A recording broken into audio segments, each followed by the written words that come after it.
আমার আব্বু যেদিনকে দেশে আসে ভিডিওটা সেদিনের করা, তবে ভিডিওটা সময়ের অভাবে দেওয়া হয়নি। আমার আব্বুর যে রাস্তার দূরত্বটা দেখতে পাচ্ছেন, প্রাইভেট দাঁড়িয়ে আছে ওখানে, আর এই যে আমি এখানে।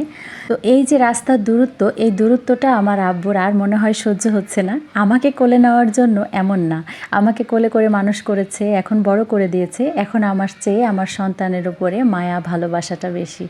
আমার সন্তানকে কোলে নিয়েই এখন আমাকে কোলে নেওয়ার যে আনন্দটা ছিল একটা সময়, সেটা পূরণ করার চেষ্টা।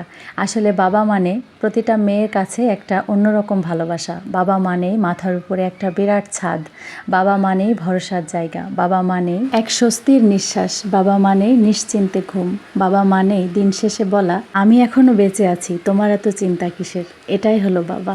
আল্লাহ দুনিয়ায় সব বাবা মাকে ভালো রাখুক। আসুন সবাই একবার বাবা মার জন্য দোয়া করি। রাব্বিল হামহুমা কামা রাব্বায়ানি সাগীরা। পৃথিবীর সমস্ত বাবা মা ভালো থাকুক এবং সুস্থ থাকুক, এই কামনাই করি সব সময়।